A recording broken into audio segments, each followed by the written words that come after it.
દોસ્તો, વિસાવદર, ભેસાણ અને જૂનાગઢ ગ્રામ્ય મત વિસ્તારના ખેડૂતોએ, ખેત મજૂરોએ, વેપારીઓએ, આમ જનતાએ મારી જેવા એક નાના એવા જુવાનિયાનું આખા ગુજરાતમાં માન વધારવાનું કામ કર્યું છે. મારી જેવા નાના માણસને, અમારી આમ આદમી જેવી નાની પાર્ટીને, અમારી નાની એવી ટીમને આશીર્વાદ આપી અને માત્ર વિસાવદરમાં નહીં, ગુજરાતમાં નહીં, આખા દેશની અંદર ચમકવાનો, આગળ વધવાનો એક મોકો આપ્યો છે, અવસર આપ્યો છે. એ બદલ હું વિસાવદરના સૌ મતદારોનો હૃદયપૂર્વક આભાર વ્યક્ત કરું છું. દોસ્તો, આ ચૂંટણીમાં આજે આપણે અહીંયા સફળતાનું સેલિબ્રેશન કરવા એકઠા થયા છે. ગોપાલ ઇટાલિયા જીતી ગયા, સફળતા મળી ગઈ, મજા આવી ગઈ. પણ સફળતાની ઉજવણી કરવા એકઠા થયા છે ત્યારે મારે મારી વાતની શરૂઆત નિષ્ફળતાથી કરવી છે. સફળતામાં તો મજા છે. અંગ્રેજીમાં એક કહેવત છે કે success has many father and failure is an orphan. ગુજરાતીમાં એવું છે કે સફળતાના ઘણા બાપ છે. સફળ થાવ તો બધા એમ કે મેં આ કર્યું હતું, મેં આ કર્યું હતું, અમે અંદર ખાને ટેકામાં હતા, અમે અંદરથી તમારી હારે જતા. સફળ થાવ તો દુનિયા આખી એમ કે મેં કર્યું. ફેલ જાઓ તો અનાથ. ફેલ્યુર ઇઝ એન ઓર્ફન, અનાથ છે. 2022ની વિધાનસભાની ચૂંટણીની પહેલા અમારા બધાની, આમ આદમી પાર્ટીની એવડી મોટી મહેનત હતી. બધાને એમ લાગતું હતું કાંઈક થઈ જાય, અને કાંઈ નહીં થાય તો કાંઈ નહીં, ગોપાલ ઇટાલિયા, ઈશુદાન ગઢવી ને 2-4 જણા બીજા જીતી જશે. આવું લોકોના દિલની અંદર ભાવના હતી. પરિણામ અલગ આવ્યું, ધાર્યું પરિણામ ન આવ્યું. બધો માહોલ વિખાઈ ગયો. જે માણસો અંદર ખાને હારેશું, બહાર હારેશું, આમ હારેશું, તેમ હારે, બધું ગાયબ અચાનક. અને નિષ્ફળતા આવી. ઈ સમયમાં કોણે આમ આદમી પાર્ટીને, કોણે અમને બધાને અને કોણે આખા ગુજરાતને સંભાળીને રાખ્યું, એની નોંધ લઈને આજનું સેલિબ્રેશન, આજની ઉજવણી થવી જોઈએ. તેદી પાર્ટી ન ટકી હોત, તે દિવસે સંયમ ન હોત, ધીરજ ન હોત, હારને પચાવી જવાનું કાળજું ન હોત, તો આજે આ ઉજવણી ન હોત. અને એવા 2022ની ચૂંટણી પતી. નામ લેવા બેસીએ તો હંમેશા જીત ટીમની હોય. દુનિયાની કોઈ પણ યુદ્ધ હોય કે ક્રિકેટ હોય કે ધંધો હોય કે રાજનીતિ હોય, જીત હંમેશા ટીમની હોય. ટીમમાં કરોડો માણસો હોય. પણ 2022ની ચૂંટણીનું પરિણામ આવ્યા પછી આમ આદમી પાર્ટીને માનનીય શ્રી ઈશુદાનભાઈ ગઢવી અને માનનીય મનોજભાઈ સોરઠિયાએ સંભાળવાનું કામ કર્યું. એ દિવસે ઘણી નિરાશા હતી, હતાશા હતી. અનેક કાર્યકર્તાનું મનોબળ ડગી ગયેલું. મેણા મારવા વાળા માથે ચડી બેઠા હતા. હવે તમારું કાંઈ નહીં હાલે, પતી ગયું, આ પાર્ટીમાં કાંઈ નથી, હાલો ભાજપમાં. ઘણા ખરા વૈયાઈ ગયા, ઘણાએ પાર્ટી બદલી નાખી. એક ચૂંટણી હાર્યા હતા, વેંડિયું કૂદી ગયા.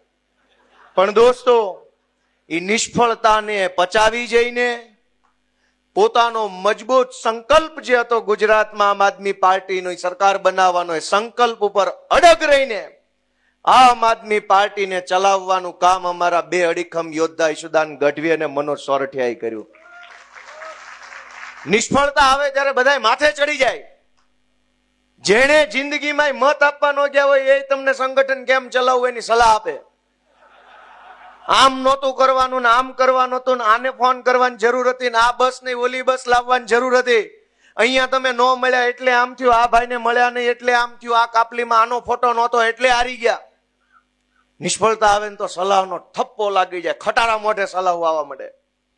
સફળ થાવ તો એનો માણસ એમ કે બાકી આને બહુ બુદ્ધિશાળી માણસ છે. હવે મને ખબર છે કે એક સમય એવો હતો કે ક્યાંક કોઈક સામાજિક કાર્યક્રમમાં જાવી, તુલસીભાઈ જેવો એન્કર બેઠો હોય, એક તો અમને પરાયણના નોતરા હોય, કેમ કે અમે તો આમ આદમી પાર્ટીના માણસ. અમારી તો પાર્ટી અસ્પૃશ્ય પાર્ટી ગણાય.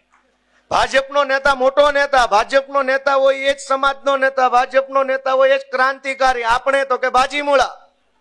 અને એટલે પરાણે માંડ નોતરવા પડ્યા હોય, એટલે નોતર્યા હોય. જેવા કાર્યક્રમમાં જાવે એટલે એન્કરને સૂચના હોય, એટલે ગોપાલભાઈ ઇટાલિયાની હાજરી થાય એટલે એન્કર બોલે, આપણે ગોપાલભાઈ જોરદાર ચાલતા. અને પછી ભાજપનો વોર્ડ પ્રમુખ આવે એટલે એન્કર બોલે આપણી વચ્ચે ભારતીય જનતા પાર્ટીના સુરત મહાનગરના વોર્ડના માનની ફલાણા ઢેકણાભાઈ પધાર્યા છે, જોરદાર તાળીઓ બતાવો.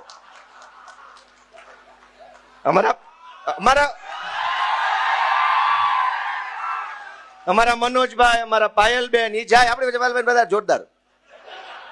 આ ધંધો કરેલો છે, અમે એ જોયો છે. એનું દુઃખ નથી લગાડ્યું ક્યારેય કે ભગવાન સમય મુજબ હાલવાનું છે. આપણો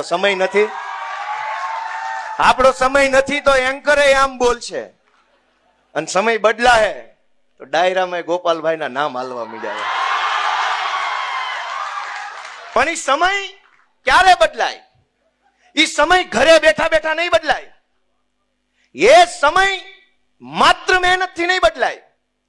એ સમય સંયમ સાથે કામ કરવાથી, ધીરજ સાથે કામ કરવાની મક્કમ મનોબળ રાખીને એક એક ડગલું આગળ ભરો તો સમય બદલાય. અને આજ સમય બદલાણો છે. જે લોકો કાલ 19 તારીખે સવારના 11 વાગ્યા સુધી ગાળું દેતા હતા, એને 12 વાગ્યાથી દેકારો ચાલુ કર્યો કે અમને તો ખબર જ હતી આ કઈક કરે એમ છે. 11 વાગ્યા સુધી એને એમ હતું કે ભાજપ નહીં જીતવા દે, નહીં ભાવવા દે.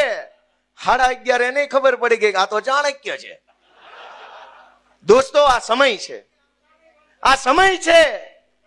ઘડીકમાં આમ થઈ જાય, ઘડીકમાં આમ થઈ જાય ને એટલે સમયને માન આપીએ, સમયને જાળવીએ, સમયને જીરવી જવાનો હોય. જેમ 2022ની હાર જીરવી ગયા એમ હું આખા ગુજરાતના આમ આદમી પાર્ટીના કાર્યકર્તાઓને, હોદ્દેદારોને, આમ આદમી પાર્ટીના સમર્થકોને 2 હાથ જોડીને વિનંતી કરું છું કે આ હારો સમય છે ને, પણ એને વિનમ્રતાથી જીરવી જવાનો છે, અભિમાન નથી કરવાનું. મારી બધા આમ આદમી પાર્ટીના સમર્થકો, કાર્યકર્તાને વિનંતી છે કે આપણા ઝાડ ઉપર ફળ આવ્યા છે. હવે આપણે નમવાનું છે, હવે આપણે ઝૂકી જવાનું છે. હવે ટાઈટ રહેવાનો ટાઈમ નથી. ઈશ્વરે, વિસાવદર ભેસાણની જનતાએ ને ગુજરાતે આપણને આશીર્વાદ આપ્યા. હવે આપણે વિનમ્ર બનવાનો સમય આવ્યો છે. હવે આપણે સંયમથી વર્તવાનો સમય છે, કેમ કે આપણી ઉપર ફળ આવ્યું, આપણું ઝાડ લચીલું બન્યું છે.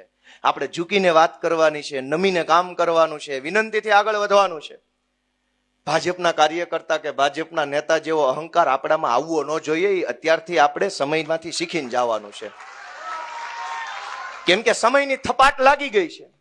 આપણે એ જ શીખીને અહીંથી જવાનું છે કે હવે પછી આમ આદમી પાર્ટીના કાર્યકર્તાએ ખૂબ જનસેવા કરવાની છે. માત્ર ગોપાલ ઇટાલિયા ધારાસભ્ય બન્યો હોત તો ગોપાલ એકલો નાચતો હોત. ગોપાલ ઇટાલિયા એકલો ધારાસભ્ય બન્યો હોત તો 4-5 જણા આગળ બેઠા ઈ નાચતા હોત. ગુજરાત આખાના હજારો લોકો ધારાસભ્ય બન્યા ને એટલે બધાય નાચે છે. આ ચૂંટણીમાં ગોપાલ નથી જીત્યો, જનતા પોતે જીતી છે, અને એટલે જ તો જનતા ઉત્સવ મનાવે છે. નહીતર રાજનીતિમાં મત ગણતરીની બપોરે 3 વાગે ત્યાં લગભગ બધું ચોખ્ખું થઈ જાય કે કોણ આવે છે ને કોણ જાય છે. સાંજે 7 વાગ્યા સુધી નાચવા ગાવાનું બધું પતી જાય. બીજે દિવસે સવારે 10 વાગ્યાથી રાબેતા મુજબ બધું હોય. બીજા દિવસથી ઉજવણી લગભગ કોઈ ચૂંટણી ન હોય.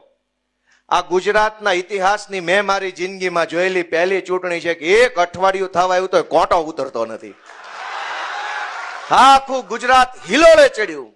હજુ માણાનો હરખ હમાતો નથી, અને હજુ તો હું વિધાનસભા ગયો નથી. ત્યાં 1 અઠવાડિયાથી હરખ, એક માણસના ચહેરા ઉપર સ્માઇલ છે, આંખોમાં ચમક છે.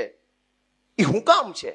ગોપાલ ઇટાલિયા જીત્યો એટલે નહીં, પણ એમ લાગતું હતું કે મારું સપનું મરી જાહે, મારું સપનું નહીં જીવે, ક્યારે આ જાશે, ક્યારે થશે. હજારો માણસ અંદરથી હરેરી ગયા હતા. હજારો માણસને એક પ્રકારનો આમ થડકો લાગી ગયેલો કે હવે નહીં થાય કાંઈ. માણસ કંટાળીને ઘરે બેસી ગયેલો. અને એમાં વિસાવદર વાળાએ આમ આદમી પાર્ટીના ખોડે એક કોડિયું પ્રગટાવ્યું ને એક જ્યોત જળગીને એ વાતનો રાજીપો બધાના ચહેરા પર છે. અને હજી તો એક કોડિયું હળગાયું, એક નાનો ટમટમિયો દીવો વિસાવદર વાળાએ કર્યો. પણ એ દીવાનું અજવાળું ગુજરાતના ખૂણે ખૂણે સુધી પહોંચ્યું છે. દોસ્તો, કેટલાય વર્ષોથી આપણે વાટ જોતા હતા કે ક્યારે થશે, કેમ થશે, કોણ કરશે. ગુજરાતની જનતાએ ઘણા અખતરા કર્યા પણ ફેલ ગયા, અને હરેરી ગયા હતા. ખાલી ભાજપથી નહોતા થાક્યા, સામે જેમાં અખતરા કરતા ને એનામાંય થાક્યા હતા. ભાજપને તો ગુજરાત હરાવવા માંગતું હતું. અનેક એવા નેતાઓ આવ્યા, આમ તાકાતથી આમ કરીને ઉભા રહ્યા. ગામને એમ થયું કે આ હશે. જેવો દાવ લગાવ્યો તો ઘોડો પાણીમાં. કેટલાય એવા પાણીમાં બેહી ગયા જે ગુજરાતની જનતાને આંબા આંબલી બતાવતા હતા, ક્રાંતિ કરી નાખું, ભગતસિંહ નો ચેલો છું, છેલી છું ને એવું કરતા. કયા ગોડાઉનમાં ભાજપે પૂર્યા કોઈને ખબર નથી.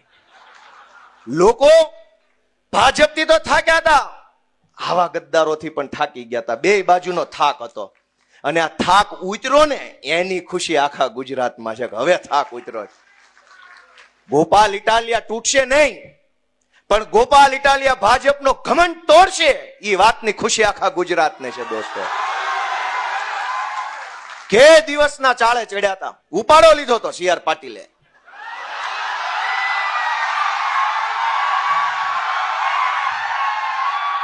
સી આર પાટીલે ગુજરાત આખામાં ઉપાડો લીધો કે ધારું એને તોડું, ધારું એને પક્ષ પલટો કરાવું, ધારું એને જેલમાં પૂરું.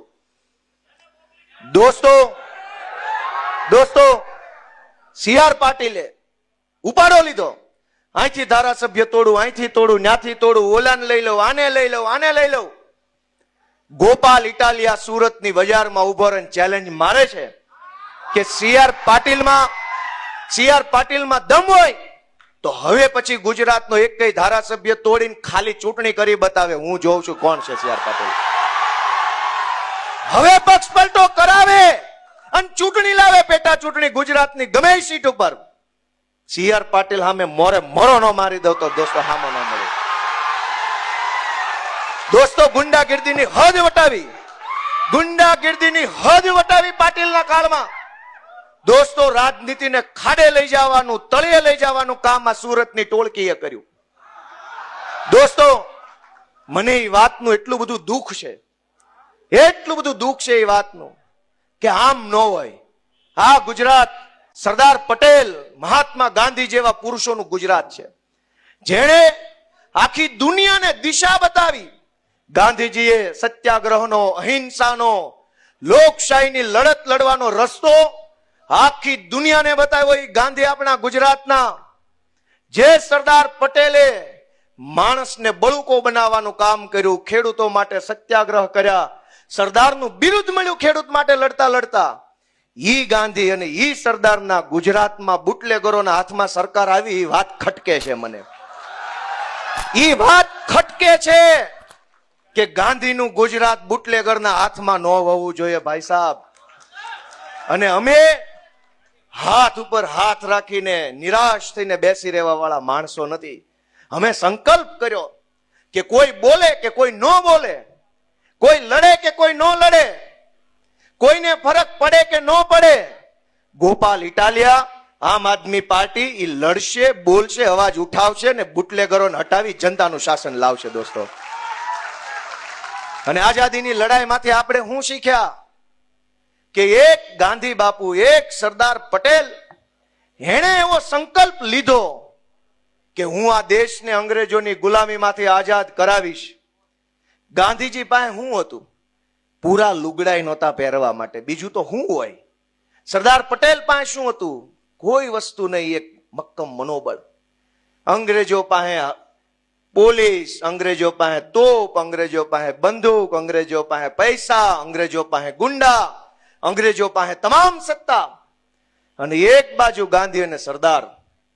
દોસ્તો સત્તાનું બળ મોટું બળ નથી, પોલીસનું બળ મોટું બળ નથી, રૂપિયાનું બળ મોટું બળ નથી, ગુંડાનું બળ મોટું બળ નથી.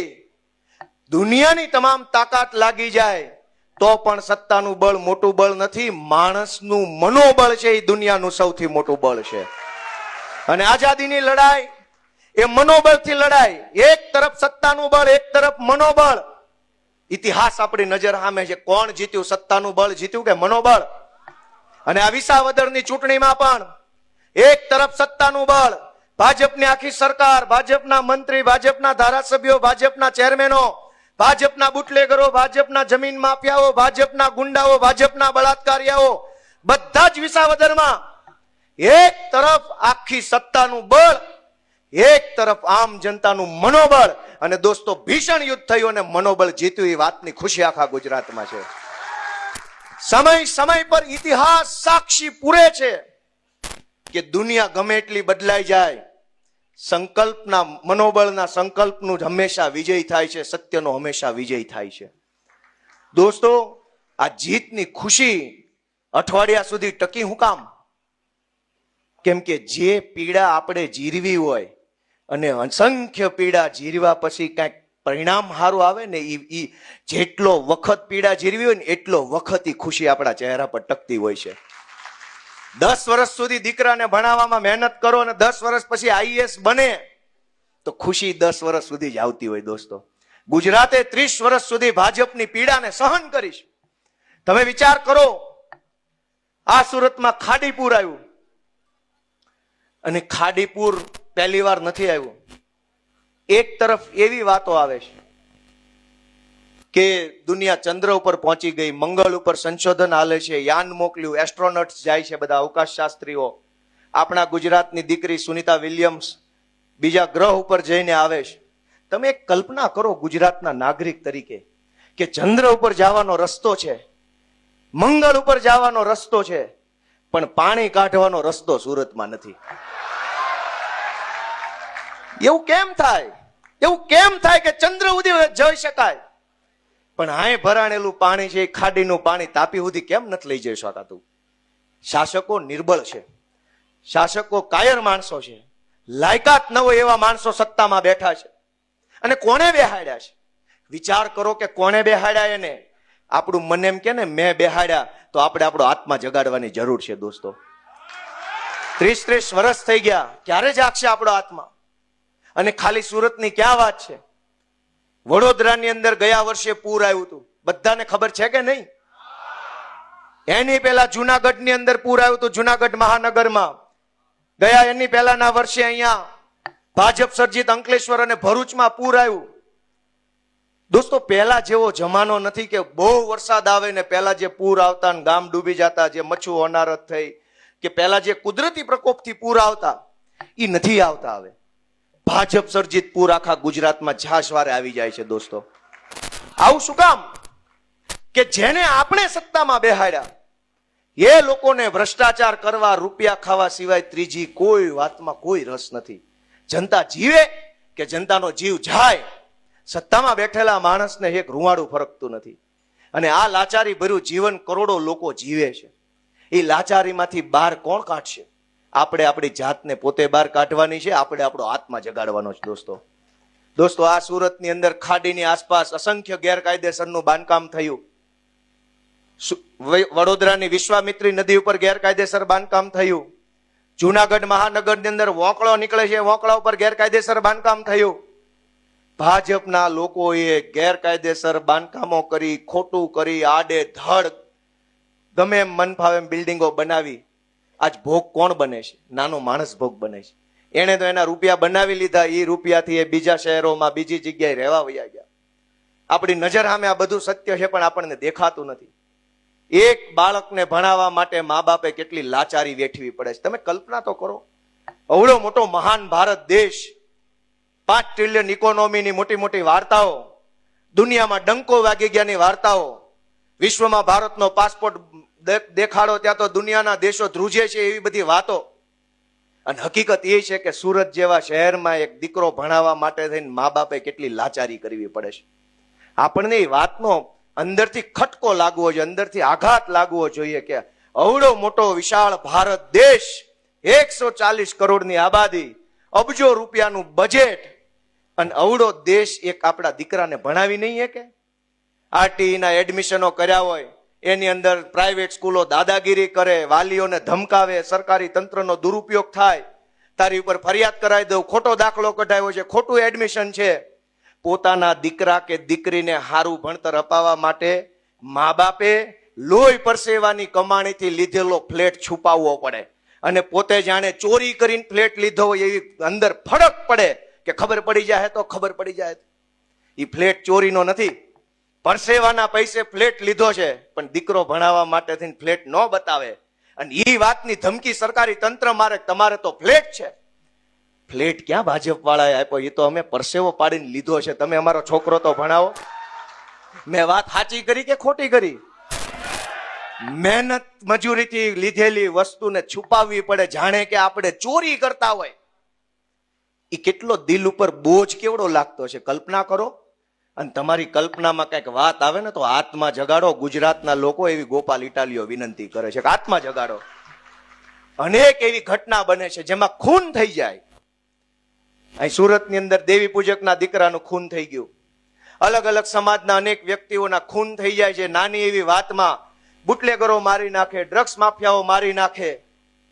ખૂન થઈ ગયા પછી એક દીકરાનું ખૂન થયું હોય તો એની માએ એમ કેવું પડે આ ગુજરાતમાં કે એફઆઈઆર નહીં લખો ત્યાં સુધી હું લાશ નહીં લઉં. કોઈ પોતાના સ્વજનની લાશ લેવાની ના પાડે તો દિલ ઉપર પાણો કેવડો મોટો રાખવો પડે. આપણે ત્યાં પ્રથા તો ઈ છે કે માણા ગુજરી જાય ને પછી સ્વજનો બથ ભરી જાય ને મૂકે ને એમ કે ન લઈ જાઓ, ન લઈ જાઓ, ન લઈ જાઓ. હું કામ? ખબર છે આનામાં જીવ નથી, તોય એમ કે રહેવા દો, રહેવા દો. અને એના બદલે માએ, દીકરાએ, પત્નીએ એમ કેવું પડે કે મારા પતિની લાશ નહીં લઉં જ્યાં સુધી એફઆઈઆર નહીં થાય. તો એ કહેવા માટે કાળજું કેટલું કડક કરવું પડતું છે. સરકારને શરમ નથી. ભાજપમાં બેઠેલા તમામ માણસો મોદી મોદી કરીને ગમે એવી દાદાગીરી કરી લેશે, પણ એને એટલી વાતની શરમ નથી કે ઓલી માં છે. આ સુરતમાં શૈલેષભાઈ નો મૃતદેહ આવ્યો અને આપણી બેને ઓલા પાટીલને મોઢો મોઢ કહી દીધું કે તમારી વાહે ટોળા બંધ સિક્યોરિટી અને મારા ધણી માટે કાંઈ નહીં. ઈ બેને પાટીલને સંઘવીને મોઢા મોઢ કહી દીધું કે તમારી વાહે ટોળા બંધ સિક્યોરિટી, મારા ધણીનો જીવ જીવ નથી. ઈ વાત સાંભળ્યા પછી જો ભાજપના નેતાઓના શરીરની અંદર માણસનો આત્મા હોત ને તો એને સુધારો કર્યો હોત, પણ એનામાં માણસાઈ મરી ગઈ છે ને એટલે એને એ બેનને દબાવી ધમકાવી નવો વિડીયો બનાવડાવ્યો. એનામાં એટલી શરમ નહોતી કે લાશ ઉપર ઉભા રહીને એક બેન બોલે છે ને તો એ શબ્દો મોઢેથી નહીં આત્મામાંથી નીકળતા છે. એ વાત પાટીલને સમજાણી નહીં. પતિની લાશ પડી હોય ને જે બેન બોલે એ મોઢેથી બોલે કે આત્માથી બોલે? આત્માથી બોલાયેલી વાત પાટીલ અને સંઘવી જેવાના કાન સુધી પોગી નહીં દોસ્તો. શું કામ? એનો આત્મા મરી ગયો છે દોસ્તો. પણ એનો ભલે મર્યો, આપણો આત્મા ક્યાં છે? ગુજરાતનો આત્મા ક્યાં છે? કરોડો લોકોનો આત્મા ક્યાં છે? આમ જનતાનો આત્મા ક્યાં છે? કેમ ચૂંટણીઓમાં ભાજપનું બટન દબાઈ જાય છે? આપણો આત્મા, આપણો હાથ ધ્રુજતો કેમ નથી ભાજપનું બટન દબાવતા? એ વિચારવાનું આપણે છે દોસ્તો. બૂથમાં જઈને આમ હાથ લાંબો કરીએ તો હરણીની બોટ દુર્ઘટનાની અંદર ઓલા નાના નાના છોકરા જે ગુજરી ગયા ને એની ચીસ આપણા કાનમાં સંભળાવી જોઈએ, કાન ફાડી નાખે એવી ચીસ સંભળાવી જોઈએ, પણ નથી સંભળાતી. મત આપવા જઈએ, બૂથમાં પહોંચીએ, મશીન સામું જોઈએ તો આ તક્ષશિલામાં સળગતા સળગતા જે નીચે પડતા હતા ને છોકરા દેખાવા જોઈએ, આંખમાંથી લોહી નો આંસુ આવવું જોઈએ, ભાજપનું બટન ન દબાવવું જોઈએ દોસ્તો. પણ એવું નથી થતું, એવું નથી થતું. ખબર નહીં શું છે, આત્મા નથી જાગતો. 40-40 વર્ષ થઈ ગયા, પરિવારો બરબાદ થઈ ગયા, ગુજરાતને કેટલું પાછળ ધકેલી દીધું. ડ્રગ્સનો વેપાર, દારૂ, ગુંડા. આપણો આત્મા કેમ નથી જાગતો? ઈ વાતને આપણે અંદરથી હચ મચાવીને પૂછવાની આપણી જાતને, ક્યાં ગયો મારો આત્મા? હું આ ગાંધીના ગુજરાતનો માણસ છું કે નહીં? હું આ સરદાર પટેલનો વારસદાર છું કે નહીં? એ સવાલ આપણે આપણી જાતને પૂછવાનો છે. અનેક ઘટના બને. રાજકોટમાં અગ્નિકાંડ બન્યો, કેટલાય લોકો જીવતા હળગી ગયા. એની અંદર સરકાર સાચો આંકડો બહાર નો આવવા દે. ન્યાય તો કોઈ ભાજપના રાજમાં કરે એમ નથી. સાચો આંકડો બહાર નથી આવવા દેતા. કેટલી હદે આ લોકો બિન સંવેદનશીલ હશે, કેટલો એની અંદર જાનવર જેવા વિચારો છે. કોઈ ઘટના બને, આ તમે વિચારો કે કોઈ ઘટના બને. અહીં કોઈ ભાઈ, હું જુનાગઢમાં પ્રેસ કોન્ફરન્સ કરતો હતો ચૂંટણી જીત્યા પછી, અને હું બોલતો હતો, મારી નજર સામે ઓલા પત્રકાર ભાઈ ઢળી પડ્યા. એને ખબર નહીં બ્લડ પ્રેશર ઓછું કે વધુ થઈ ગયું, પડી ગયા.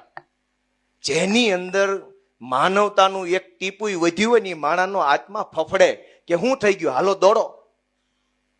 ગુજરાતમાં છાસવારે હજારો લોકોનું, મોરબી પર પુલ તૂટે મરી જાય, રાજકોટની અગ્નિકાંડમાં ઘટનામાં લોકો ગુજરી જાય, ડ્રગ્સના દૂષણમાં હજારો જિંદગી હોમાઈ જાય, અને એક પાંદડું ન હલે. સરકારમાં બેઠેલા માણસોના પેટનું પાણી ન હલે. તો એની અંદર શું હશે? માણસ હશે કે એની અંદર શું હશે? એ કલ્પના આપણે કરવાની દોસ્તો. આ જીત નથી હજુ. હજુ તો બહુ લડાઈ લાંબી છે. આપણી જવાબદારીને અહીંથી આ હોલમાંથી તમે તમારી જવાબદારી શું છે એ નક્કી કરીને જાઓ બહાર. ગોપાલ ઇટાલિયા જીતી ગયો, જિંદાબાદ, તાલી પાડી, મજા આવી, ગોપાલ પારણીએ ઝૂલે નહીં. તમે તમારી જવાબદારી વિચારો. ગુજરાત આખું વિચારે કે શું જવાબદારી છે મારી. એક માણસ વેપાર કરતો હોય, સરકારી માણસો આખું એની ઉપર ટોળું થઈ જાય. દરેક માણસ પોતપોતાના નવા નવા હપ્તા માગે. ધંધો કરવો કે તને દેવા? દોસ્તો, આખી દુનિયામાં સમજવા જેવી લાઈન કહું છું કે આખી દુનિયામાં સરકારો બનાવેલી છે. આજથી 50, 100, 150, 200 વર્ષ પહેલા દુનિયાના કોઈ દેશમાં સરકારો નહોતી. પછી કોઈ દેશમાં સંશોધન થયું કે લોકશાહી હોવી જોઈએ, લોકશાહીમાં સરકાર હોય, એક માણસ મંત્રી હોય, બાકીના તંત્રી હોય, સંત્રી હોય, બધું હોય. દુનિયા આખીના દેશોમાં સરકારનું સર્જન જ એટલે થયું છે કે જનતાની સમસ્યા ઓછી કરે, જનતાની પીડા ઓછી કરે, જનતાના પ્રશ્ન ઓછા કરવા માટે સરકારો બનાવી છે. માણસને તકલીફ પડે તો સરકાર પાસે જાય, પણ સરકાર પોતે જ એક સમસ્યા બની જાય તો ક્યાં જવાનું? મને તકલીફ પડે તો હું પોલીસ પાસે જાઉં, પણ પોલીસ જ ફરિયાદીને 2 લાફા માર લે તો? મને તકલીફ પડે કે મારી જમીન માફિયાઓએ પચાવી પાડી છે, હું કલેક્ટર પાસે જાઉં અને મારી જ ઉપર લેન્ડ ગ્રેબિંગ નો ગુનો દાખલ થાય તો? મને તકલીફ પડે કે હું બીમાર છું, મને દવા આપો, અને સરકારી દવાખાનામાં મને અપમાનિત કરવામાં આવે તો? સરકાર એટલે બનાવી છે કે લોકોને સમસ્યા પડે તો બીજો કોઈ સાંભળે કે ન સાંભળે, મારી સરકાર મારી વાત સાંભળશે એ વાતની હયા ધારણા આપવા માટે સરકારનું સર્જન થયું. પણ ગુજરાતમાં સરકાર પોતે જ એક સમસ્યા બની ગઈ છે. દોસ્તો, સરકાર આપણી સમસ્યા હું સાંભળે? એ સરકાર જ સમસ્યા છે. રોજ નવા નવા નાટક. સ્માર્ટ મીટર આવ્યું, અહીં કેનાલમાંથી પાણી કાઢવાના ઠેકાણા નથી ને મીટર સ્માર્ટ આવી ગયા છે. દર ચોમાસે પાણી આવે છે. અવડું મોટી ભાજપની સરકાર બેઠી છે. ડબલ એન્જિન, 4 એન્જિન, 5 એન્જિન, એન્જિનો જાજા લગાવ્યા પણ તમારાથી એક પાણી નીકળતું નથી એવા નપાણિયા માણસો સરકારમાં બેઠા. દોસ્તો, હું તમને હાથ જોડું છું કે અહીં પૂરું નથી થતું. ગોપાલ ઇટાલિયા જીતી ગયો એ કોઈ ઘટના જ નથી. ઘટના ઈ છે કે કરોડો લોકોનો જો આત્મા જાગી જાય ને સંકલ્પ લે કે આ સરકાર હટાવીશ તો એ મોટી ઘટના છે. દોસ્તો, ગોપાલ ઇટાલિયા ચૂંટણી જીત્યો એ કોઈ ઘટના નથી, કોઈ ઇતિહાસ નથી, કોઈ ઉજવણીનો પ્રસંગ નથી. ઘટના ત્યારે બને, ઇતિહાસ ત્યારે બને કે હજારો માણસ ઘરે જઈને પોતાના આત્માને ઢંઢોળે, વિચારે, પૂછે કે ગુજરાતને ડૂબાડવામાં, ગુજરાતને દેવામાં, દારૂમાં, ડ્રગ્સમાં, ગુંડામાં, બધાની અંદર ડૂબાડવામાં ભાજપની સરકારે જે પાપ કર્યું છે એ પાપમાં મારો મત છે કે નહીં, એ સવાલ જો હજારો લોકો પોતાની જાતને પૂછે ને તે દિવસથી ઇતિહાસ લખાવાની શરૂઆત થાય. દોસ્તો, કરોડો લોકોએ પોતાની જાતને પ્રશ્ન પૂછવાનો છે કે આ ગુજરાત બનાવવામાં મારો રોલ શું અને હવે કેવું ગુજરાત બનાવવું છે. મિત્રો, સુરત ને શાંઘાઈ બનાવવું, વિસાવદર ને પેરિસ બનાવવું, આને મંગળ બનાવવું, કઈક માણાના પેટના બનો તો સારી વાત છે. માણા બનો, પેલા માણા ભાજપ વાળા માણા બનો. શાંઘાઈ નથી બનાવવું, કઈક માણાના પેટના થાવ એવી વિનંતી ગોપાલ ઇટાલિયા કરે છે. દોસ્તો, આ તબક્કે ખુશી હોય ત્યારે બધા હારે હોય, દુઃખ હોય ત્યારે કોઈ હારે ન હોય. અમે એ 2 સમય જોઈ લીધેલા છે. અમે દુઃખ જોઈ લીધું છે, પણ લોઢાના મીંદડાની જેમ રહ્યા ને એટલે આજ તમારા આશીર્વાદ અમને મળ્યા છે. 2022 પછી જે એક સમય આવ્યો એવો, જેણે હોય એને મેણા માર્યા અને જેને એની સોસાયટીના સિક્યુરિટી ગાર્ડ તરીકે ન રાખે એને અમને રાષ્ટ્રીય રાજનીતિની સલાહ આપી. પણ એનો કોઈ દુઃખ વ્યક્ત હું નથી કરતો. મેં મારા એક વિડીયો વિચારમાં કીધું તું, હું ફરીથી કહું છું કે ગુજરાતની જનતાએ આમ આદમી પાર્ટીને અને ગોપાલ ઇટાલિયાને એક નવી જવાબદારી સોંપી છે. જેમ જેમ આપણી જવાબદારી બદલાતી જાય એમ એમ એ નવી જવાબદારીમાં પોતાની જાતને ઢાળવી, ઘડવી એ આપણી જવાબદારી છે. ગોપાલ ઇટાલિયા અત્યાર સુધી આંદોલનકારી હતો, એક્ટિવિસ્ટ ટાઈપનો હતો, થોડોક ઉગ્ર સ્વભાવનો હતો, ગમે ત્યાં બોલી દેવું. પણ હવે તમે મને એક જવાબદારી સોંપી છે, મારી ભૂમિકા બદલાઈ છે. અને એટલે મેં અગાઉ પણ અને અત્યારે તે બધાની હાજરીમાં કે એક આંદોલનકારીની ભૂમિકામાં રહીને મારી કાચી પોચી જેવી સમજણ આધારે હું જે બોલ્યો, મેં જે કર્યું એ સારું હતું કે ખરાબ હતું, એનું કોઈને દુઃખ લાગ્યું, ખોટું લાગ્યું, આઘાત લાગ્યો, તો એ બધાની હું હૃદયપૂર્વક માફી માંગુ છું આજે જાહેર મંચ ઉપરથી કે ભૂતકાળમાં જાણતા કે અજાણતા, પરિપક્વતાથી કે અપરિપક્વતાથી હું જે ભૂમિકામાં હતો એ ભૂમિકામાં જેવડી મારી બુદ્ધિ હતી એવડું હું બોલ્યો અને ખોટું હોય તો આજે જ્યારે મને સમાજે, લોકોએ, જનતાએ નવી જવાબદારી સોંપી છે તો હું વિનમ્ર બનવા માટે, વધુ સંવેદનશીલ બનવા માટે, વધુ ગંભીર બનવા માટે તમારી પાસે આશીર્વાદ માગું છું. તમારે જેવો નેતા જોતો હોય એવું મારું ઘડતર કરજો, એવું અમારું ઘડતર કરજો, એવી હું બધાને વિનંતી કરું છું. નેતા કોઈ ઉપરથી આવતા નથી, નેતા સમાજમાંથી આવે છે. સમાજ જેવો નેતા મોકલશે એવો નેતા સમાજને મળશે. અહીં કોઈ ફેક્ટરી નથી, કોઈ યુનિવર્સિટી નથી, કશું જ નથી. હું ગુજરાતભરના યુવાનોને એક વિનંતી કરવા માંગુ છું કે દોસ્તો આવો, આ રાજનીતિના ફિલ્ડમાં આવો. ક્યાં સુધી લાચારી ભર્યું જીવન જીવશું? અનેક લોકો લાચાર જીવન જીવે છે. પોલીસથી બીવે, મામલતદારથી બીવે, હોમગાર્ડથી બીવે, સોસાયટીના અધ્યક્ષથી બીવે, ગુંડાઓથી બીવે, બુટલેગરથી બીવે. દાખલો કઢાવો હોય તો ધ્રુજતા હોય અડધાક, મને આ સાહેબ કઈ કહી દેશે કે નહીં કહી દે. ક્યાં સુધી આવું લાચાર જીવન જીવવાનું છે? હાલો, મુઠ્ઠી વાળો, સંકલ્પ લ્યો કે હું કરી શકું. જો ગોપાલ ઇટાલિયો કરી શકે તો ગુજરાતનો કોઈ પણ છોકરો કરી શકે. એ સંકલ્પ લઈને હજારો યુવાનોને રાજનીતિમાં જોડાવા માટે, આમ આદમી પાર્ટીમાં જોડાવા માટે હું ખુલ્લું આહવાન આપું છું. સૌને હું નિમંત્રણ આપું છું દોસ્તો કે આવો. કોઈ આપણું જીવન નહીં સુધારી દે. આપણું જીવન બદલવાનું આપણે પોતે છે. હું આ સુરતમાં 2007 ની અંદર હીરામાં હતો, રાતપાળી બેસતો હતો, સરીન ઓપરેટર હતો, મેગ્નસમાં કામ કરતો હતો, મિની બજાર.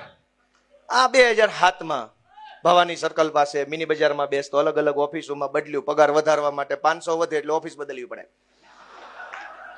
પણ ક્યાં સુધી? ઈશ્વરે જેને તાકાત આપી છે, ઈશ્વરે જેને બળ આપ્યું છે, એ બધા યુવાનોને મારી વિનંતી છે કે આવો આમ આદમી પાર્ટીમાં અને તમે બધાએ તમારું યોગદાન આપો. આમ આદમી પાર્ટીને મજબૂત બનાવો, ગુજરાતને મજબૂત બનાવો, લોકોનો અવાજ બનો, એ બધાને વિનંતી કરું છું. મિત્રો, આ ચૂંટણીની અંદર નોંધ લેવા જેવા ઘણા બધા વડીલો છે. કોનું નામ લેવું ને કોનું બાકી રાખવું, કેમ કે અનેક લોકોએ પોતાની ક્ષમતા કરતા વધુ કામ કર્યું છે. મારી તાકાત 10 કિલો વજન ઉચકવાની હોય અને હું 110 કિલો વજન ઉચકી લઉં, એવું કામ આ મંચ ઉપર બેઠેલા બધા વડીલોએ કર્યું છે. બધા માટે એકવાર જોરદાર તાળી પાડો. એક એક માણસનું નામ લઉં તો 2 મહિના લાગે એવું યોગદાન બધાએ આપ્યું છે. પણ 10 વર્ષનો સંઘર્ષ છે દોસ્તો, અને આ સંઘર્ષનો પાયો નાખનાર અમારા સૌના આદરણીય વડીલ માનની કિશોર કાકા દેસાઈને હું આ તબક્કે યાદ કરું દોસ્તો. કેમ કે પાયો એણે નાખ્યો આમ આદમી પાર્ટીનો ગુજરાતમાં. અમે તો બધા ક્યાં હતા એ વખતે? 2012માં 13માં જયારે આમ આદમી પાર્ટી બની ત્યારે ગુજરાતમાં પહેલો ઝંડો ઝાલનાર માણસ કિશોર કાકા દેસાઈ હતા. આ સુરતની અંદર અમારા લક્ષ્મણ કાકા, કિરીટભાઈ પાનસુરિયા આપણી વચ્ચે હાજર નથી, એવા અનેક યોદ્ધાઓ. એ નહીં કણસાગરા અટક ભૂલ થઈ ગઈ, કિરીટભાઈ કણસાગરા. અનેક લોકોએ આ પાર્ટીના પાયામાં પોતાનો પરસેવો રેડ્યો છે અને ત્યારે અવડું મોટું વૃક્ષ બન્યું છે. જેણે આ પાર્ટીના પાયામાં પરસેવો રેડ્યો છે, સમય આપ્યો છે, યોગદાન આપ્યું છે, બધાને ગોપાલ ઇટાલિયા નતમસ્તક વંદન કરે છે. દોસ્તો, અમારા રાકેશભાઈ હિરપરાએ, હું તો ઉમેદવાર હતો એટલે હું તો ભાષણ કરું ગાડીમાં બેસી જાઉં, બીજે જ્યાં ગાડી ઉભી રહીને ઉતરીને ભાષણ કરું ગાડીમાં બેસી જાઉં. મારું એટલું જ કામ હતું, મગજ તો કઈ દોડાવવાનું નહોતો. કેમ કે હું મગજ દોડાવું તો ચૂંટણી ઉભી રહી જાય. મગજ દોડાવવાનું ટોટલ A to Z કામ અમારા પ્રદેશના આગેવાન, મહામંત્રી, મુખ્ય પ્રવક્તા અને સ્ટ્રેટેજી કરનાર રાકેશભાઈ હિરપરાએ કર્યું છે દોસ્તો. અને ધર્મેશભાઈ ભંડેરીએ એવું કીધું કે વિસાવદરની ચૂંટણીમાં એના વાળ ઉતરી ગયા. નકરા વાળ નહીં, વજન ઉતરી ગયું છે. એ બોલતા હતા ને ત્યારે વાહેથી મેં પેન્ટ જોયું, ઢીલું પડે છે. પણ નિષ્ઠા કેવી! રાકેશભાઈ હિરપરા, રજનીભાઈ વાઘાણી, તુલસીભાઈ લાલૈયાના તો વખાણ કરું તો એનો એક આખો મહિનો લાગે એમ છે. એવું સારું કામ વડાલમાં એને કર્યું. વડાલની મત ગણતરી સૌથી પહેલા હતી, પહેલો રાઉન્ડ જ વડાલ જિલ્લા પંચાયત, અને પહેલા રાઉન્ડમાં 945 ની લીડ આવીને જે ભાજપ વાળા વંડિયું ઠેક્યા, ધુમાડા કાઢતા ગયા હો. કેમ કે એને એમ હતું પહેલા રાઉન્ડમાં 4000 ની લીડ આવશે અને તુલસીભાઈ લાલૈયા પાસે વડાલ જિલ્લા પંચાયતની જવાબદારી પહેલા રાઉન્ડમાં 945 અને વાડીએ હુતળી બોમ્બ હળગાવન ભડાકો થાય રોજડા ભાગે ને ભાગ્યા. વાહ તુલસીભાઈ, ભૂકા કાઢી નાખ્યા. એમ કોના વખાણ કરું ને કોનું નામ ન લઉં? મારા માટે અસમંજસ પરિસ્થિતિ છે, કોના વખાણ કરું? અમારી બધી બહેનોએ જે રંગ રાખ્યો છે, એકલા હાથે ત્યાં ફરતા હતા ગુંડાઓ સામે બાધ્યા છે જે બહેનોને એકવાર જોરદાર તાળીઓ વધાવો. અમારા રચનાબેન, પાયલબેન, કુંદનબેન, આ બધા બહેનોએ તો ત્યાં સૂલો ચાલુ કરી દીધેલો. એ ખબર છે કોઈને? ન્યા જમવાનું હાથે બનાવતા હતા, હાથે વાસણ ધોઈ અને પાછા કામે વળગી જતા હતા. હિન્દીની અંદર એક બહુ સરસ મજાની કહેવત છે, એને હું ગુજરાતીમાં કહું કે ઈ મહિલા કે કેટલી મહાન હશે જે રોટલી બનાવીને રોટલી માટે કામે જાય છે. બહેનોનું જીવન કેવું છે કે રોટલી વણીને કામે જાય રોટલી માટે. અમારી આ બહેનો રોટલી વણીને ખાઈને પાછા કામે લાગી જતા. એનો કયા શબ્દોમાં આભાર માનવો? એના આભાર માનવા માટે શબ્દો હોય નહીં. પંકજભાઈ ધામેલિયા એ અમારી કતારગામની ચૂંટણી વખતથી એટલી મહેનત કરે, મેણા ટોણા સાંભળે, ટીકા ટિપ્પણી સાંભળે, સરકારી માણસો ટીકા કરે, પોલીસ વાળા ધક્કે ચડાવે. આ ચૂંટણીમાં મારી આખી ચૂંટણીમાં કાગળિયા, ખર્ચનો લીગલ હિસાબ જે આવતો હોય એ બધું કામ પંકજભાઈ સંભાળ્યું. જયારે જાહેરાત થઈ ગોપાલભાઈ જીતે છે 15 મિનિટ રોયો મને પકડી, કેમ કે એ 10 વર્ષથી ઉપાધિમાં હતો. અમારા ડીજે સ્વામી ક્યાં ગયા? કતારગામ છે. જેના નામ લઈએ, મથુરભાઈ બલદાણિયા ક્યાં ગયા છે ને? હા, દિનેશભાઈ, અમારે પ્રવીણભાઈ સરદારાને પોલીસે પકડીને રાતે બેહારી દીધા. ત્યારે ઓલા એડવોકેટ ક્યાં ગયા? પાંચાણી સાહેબ. એ બધાએ રંગ રાખ્યો, લાજ રાખી. કોના નામ લેવા, કોના બાકી રાખવા? પણ ભગવાન અમને બધાને બહુ બળ આપે, શક્તિ આપે. કેમ કે મને એમ લાગે છે કે અમારું સર્જન અહીં સુધી પોગવા માટે નથી, હજુ આઘું જવા માટે થયેલું છે. અને વિસાવદર માંથી માત્ર ખડકી ખુલી છે. ડેલો ખોલવાની મહેનત આપણે બધા ભેગા મળીને કરવાની છે. વિધાનસભાનો ડેલો ખુલે અને વિધાનસભાની અંદર આમ જનતા, નાનો માણસ, ગરીબ માણસનો અવાજ પહોંચે એવો સંઘર્ષ આપણે બધાએ કરવાનો છે. હું ફરી એક વખત, જેણે મત આપ્યા, જેણે મત ન આપ્યા, જેણે સમર્થનમાં પોસ્ટ કરી, જેણે વિરોધમાં કરી, એ બધાય મારા ગુજરાતી માવતરનો હું 2 હાથ જોડીને આભાર માનું છું. જેણે દીધું, જેણે ન દીધું, બધાને એક જ વિનંતી છે કે હું તમારો દીકરો છું, તમારો ભાઈ છું, હું નાનો છું. આ ચૂંટણીમાં આશીર્વાદ આપવાનું ચૂકી ગયા હો તો આવતી ચૂંટણીમાં આપજો, પણ મારા પ્રત્યે ખીજ ન રાખતા. હું નાનો છું, હું ભોળો છું, મારાથી ભૂલ થઈ હોય તો મને માફ કરજો, પણ મારાથી નારાજ ન થતા. હું ગુજરાતનો દીકરો છું, ગુજરાત માટે કંઈક સારું કરવા માટે આવ્યો છું. મને હવના આશીર્વાદ મળે એવી પ્રાર્થના 1000 હાથવાળાને કરી મારી વાત પૂરી કરું છું. સૌનો ખૂબ ખૂબ આભાર. ભારત માતા કી